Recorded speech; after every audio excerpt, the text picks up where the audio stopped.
Hey everybody, welcome to Leon's Chainsaw Parts and Repair. Got another McCulloch on the bench.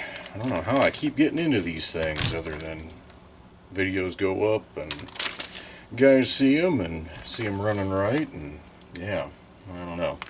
I blame Bucking for the popularity of these damn things. Anyway, this saw, this is John's. It's a Pro Mac 10 or Pro 1010 automatic, which, if I'm remembering right, puts it somewhere in the mid-70s. They had so many versions of these, I'll be honest, I've lost track. But so I've got that old flat style muffler, which again I think tracks with a mid-70s build. Alright, what I know about the saw, I bought it used. It does run, it's got a lazy recoil, and it seems like low compression and oils a ton. I did the basic stuff, also a carb rebuild. You may want to redo it.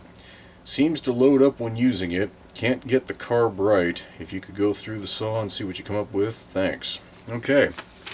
So, I agree. Lazy recoil. Low compression. I don't think so. There's nothing wrong with that compression. Nothing wrong at all. Oiling a ton. It's possible that it needs adjusted. But I've noticed, especially for guys who have run only new, and by new I mean earlier than say 20 or 2000, we'll say. As EPA standards got more strict on literally everything, I personally have noticed the oilers put out far less oil than they used to. These are designed to oil a big bar. I think McCulloch would have equipped this with up to a 28. I think that's too big for the engine size. At least if you're going to use the full length of the bar in anything of any substantial wood. But that's the point. It's designed to oil the biggest bar that it would have ever been equipped for, or equipped with. So we'll have to see. I've got some fuel in it, but I didn't check to see if we still have any oil. Judging by the look of the cap, I'll bet we do. Yeah, maybe not. Let's drop a little oil in this, and while we're doing a test run, let's see if it can make a mess of the bench. The adjustment on these is on the pump itself, underneath this front cover. Oops. Hell, I'll make a mess before I even get the saw started. So it's not my favorite thing in the world to pop that cover, especially if it's not already leaking. But if we have to, we will.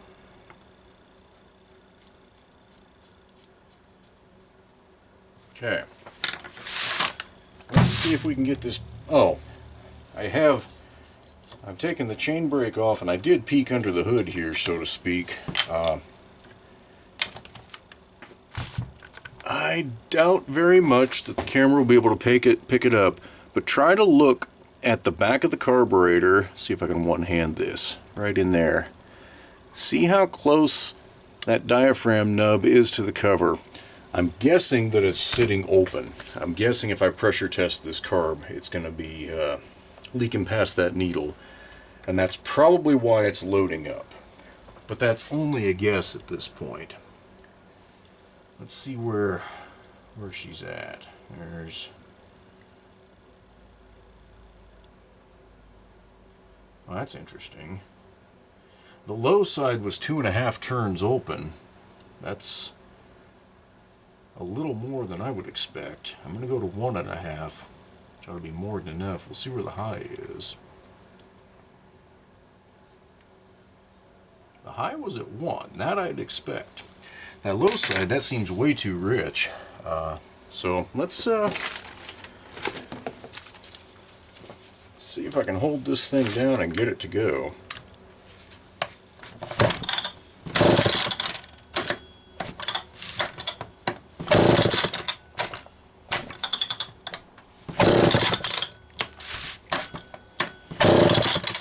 I think that tried. And if it did, it flooded.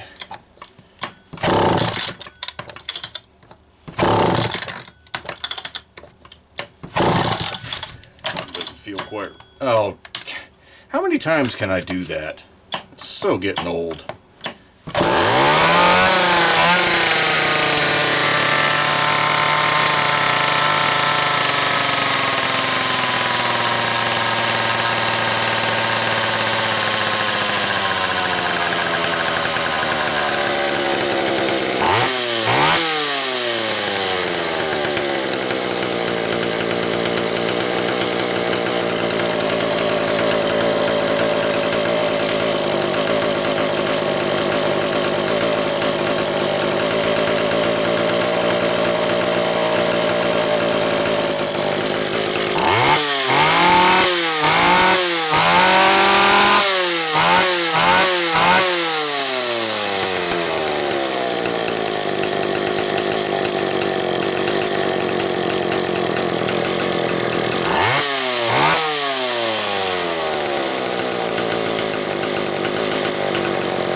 Okay.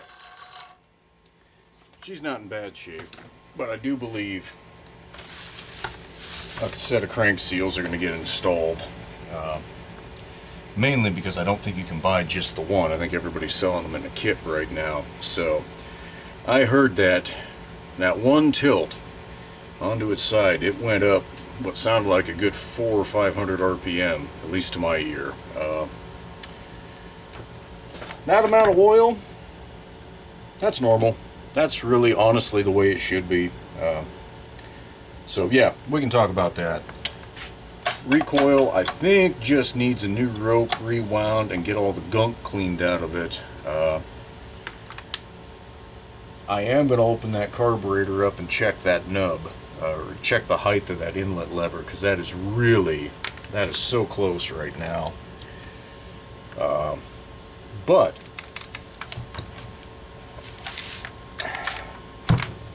on this style carb, where you don't have an external idles, or you don't have any external screws, this one way over here is your idle speed screw. You guys heard when I got it started, when I quit being a dumbass and turned the switch on, where my brain is at. But anyway, you heard how fast that was. This idle was turned all the way in, and I get it because of how far open this low speed was. We're down to about 1 1/4 right now on that by the time I got the trim where I wanted it. And what I mean by that is a good idle that you don't hear it loading up and slowly dropping, but yet when you blip the throttle, it's a good smooth response. There's no blip blip. If it stumbles and then takes off, that's when you know you're just a tiny bit lean. You're gonna have to give it just a little more. So low is on the bottom, high is on the top. The way to remember, especially if, like this one, it's labeled way down here and maybe it's, hard to see, closest to the engine should be low, because that's the first area with your throttle plate closed. That is where it's going to be drawing fuel from, closest to the engine. As you open your throttle plate up and more air moves, those progressively get higher in the carburetor, so your high speed is going to be farthest from the engine. Now, little detail. Anyway, I'm going to go through some of this junk I've been babbling about and see what I can do. I'm going to have to order the crankshaft seal. If that, I'm 90% certain. I don't have a lot of fuel in this, so maybe I will fill it up a little bit more and just be sure that when I, actually, as I look at this, when I laid it on its side, that wick, the way this is designed, it's out of the fuel. So I'm not going to jump to conclusions. I'll put more fuel in it and do a little more test run, and we'll come back for a final version of something. Alright, so these starters are in some ways easier than a home light and in some ways harder, and I'll explain. So what I've done is I've taken the pulley off of the starter shaft, so that's dropped down into the flywheel, which is okay, but you've got to be careful, to make sure it stays indexed so you don't jam something up. Your spring hooks in right here. Get some of that junk out of the way so you can see the casting right there, and see how that is pushed out just a little bit. What I'm going to try to do without blowing this up is just do a slight little bandage. There we go. Keep that into shape. As that wears over time and splays out, it eventually can slip and do a full circle, and it'll either do a full circle or it'll jam up on you, and you'll be taking your starter apart anyhow. This isn't all gummed up and dirty in here, so that's good. The bushing's not blown apart, so we're just going to replace the rope. Now, this is where it's so much harder than a home light. Super XL. So there's your rope. It's coming in. It goes through that slot down there, and you come up just about 180 degrees. Goes through the slot right there, and then there's a little spike. And if you're sitting at home going, wow, that must be a pain in the ass to change, you get understatement of the day. So what I'm going to do is put it in the vise. I can't see diddly. There we go. I'll raise this up one notch. You can see more of my mess. Where am I at? There we go. I'm telling you, trying to find stuff in the viewfinder and not look like a total dipshit. Well, you guys know, I don't achieve it. That's okay. So what I'm going to do... Nope. I thought I could use a nail setting tool. That is too big to go down in there. I didn't want to use a screwdriver if I didn't have to, but it looks like I have to, so I'm going to. As soon as I figure out where I set it down.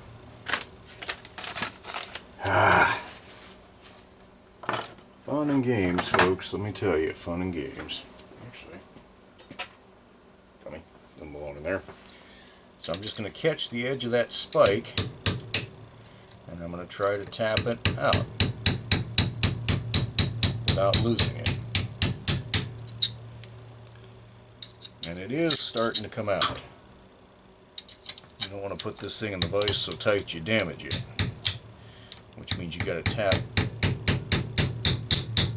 carefully. So I'm going to go back and forth here.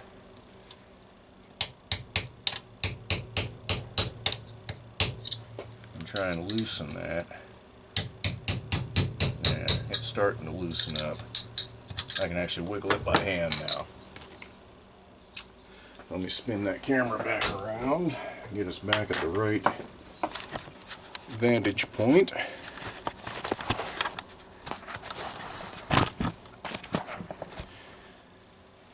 So from here, I'm going to try and take my needle nose pliers, see if they're strong enough to get a grip on it. And so far they're not. At least that pair isn't. Let's see if this one will fit. And it won't. So that's the conundrum. That's the suck over. This one. That one's not narrow enough. That really sucks, guys. I don't quite know yet how I'm going to get this thing out.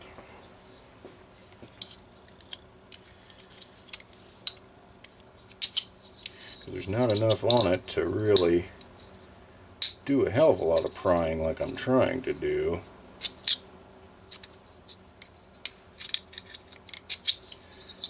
Oh, yeah. Go McCulloch.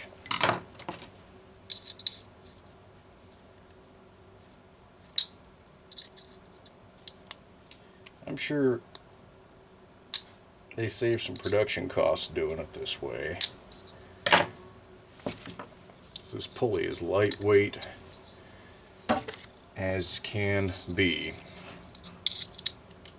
So they didn't have to reinforce it and put a relief for a stinking rope knot to go into.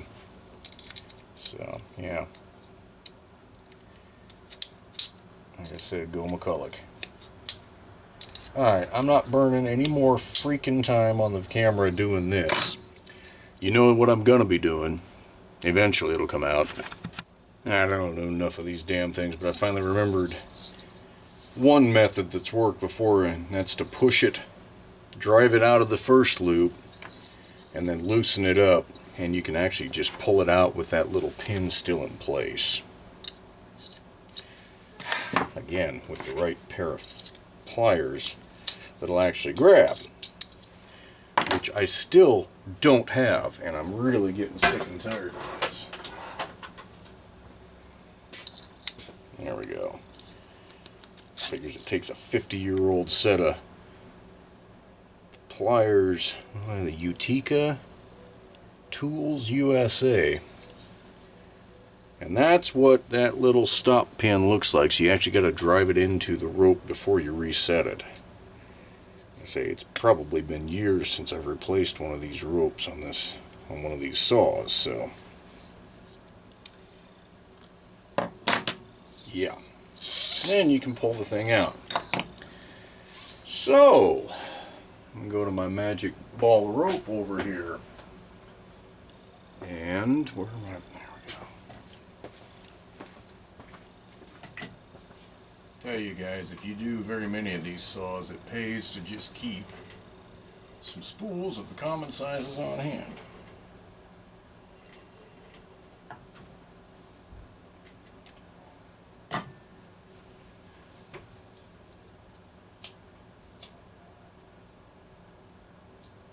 And it also pays to take a few moments and burn the ends, even on the spool, as you're doing it. Yes, it takes a few minutes more, but next time you go there, you don't have an unraveled mess.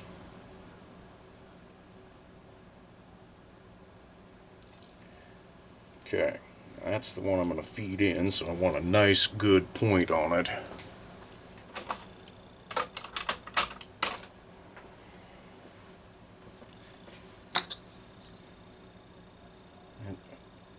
Yeah, that's how we'll do this. Feed it in from here.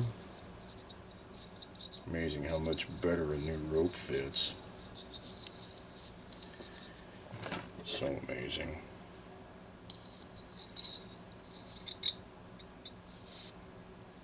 And that's where that pin was before, right there. You can see the rust spot, I think.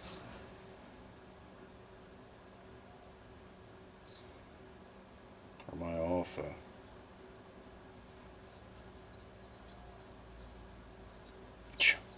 Dummy. It's easy to get turned around and feed it backwards, which is exactly what I was doing. You gotta remember these things turn counterclockwise.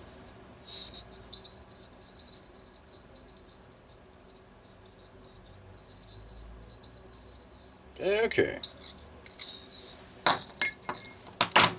Now, then you've just got to create a spot for that pin.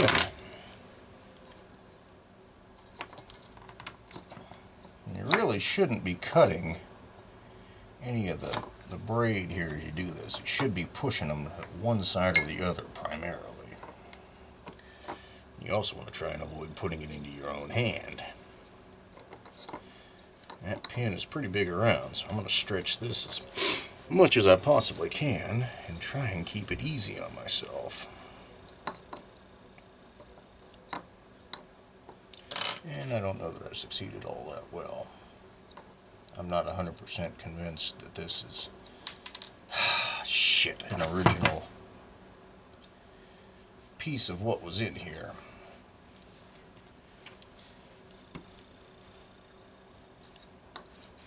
Try and use an ice pick without picking my finger.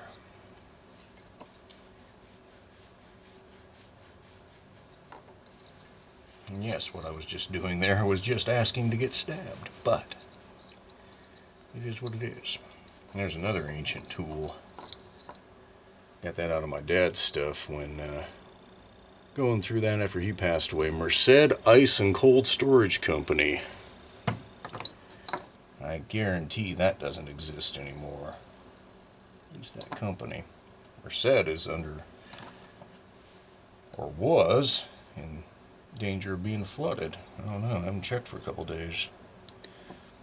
But I can tell you, as a kid, I never would have expected to see the Merced River flood, not the way it did. Alright, so once again, we're going to waste a whole bunch of time on video, or we're not, because I'm going to turn it off.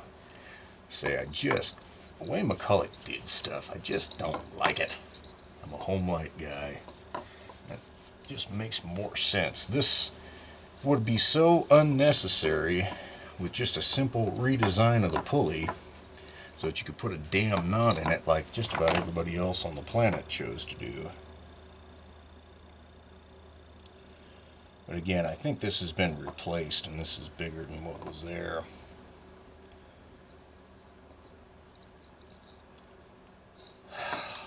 Yeah, like I say, I'm not wasting time on video with this, but you can see what I'm attempting to do. Okay, here we go again. So, it's in place, as good as I can get it. Remember to wind your rope counterclockwise, since that's the way you're going to be starting it. And this is where perhaps it's a little easier than the home light. So we got to get it back on the shaft and line it up into the recoil spring, which naturally the spring is not going to stick in its right shape, but there's room to reach under and do that. Home lights are not quite that user-friendly. Alright, so now, come on, get that to start, and this should pull right on up. There we go. Okay. So what we'll do is I'm just going to give it one wind of tension with where that rope landed, because I know I'm going to. There we go. That'll work.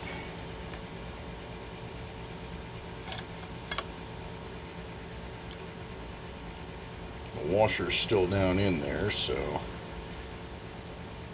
one knot ought to be sufficient. Ah, shit. The rope slipped. So I'm going to give it that wind back. We'll test this and see.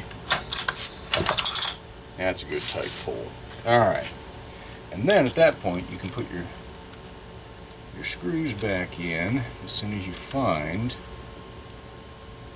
the threads, which I think I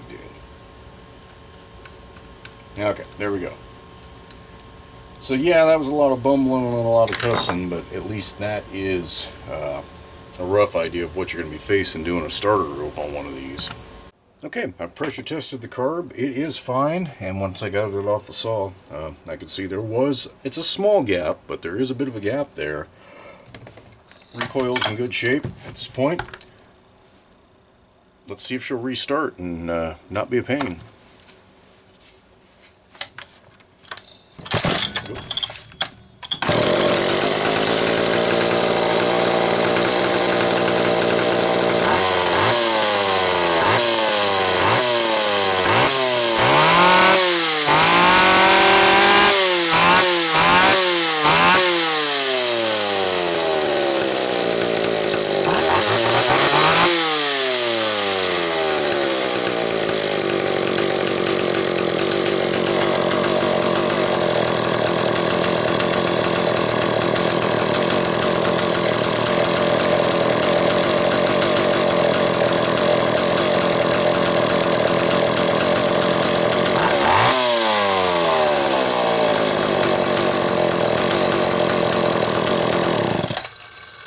Okay, I'm thoroughly satisfied this thing's running just fine. Thoroughly satisfied. Because before I did the carb work, I put more fuel in it and did a further tip test. And it did not change speed at all. So this doesn't have that many hours on it. You can tell by just the overall paint wear. It's in good shape. So I'll let it sit for a couple days, do a cold start, but John, pretty sure she's ready to rock and roll.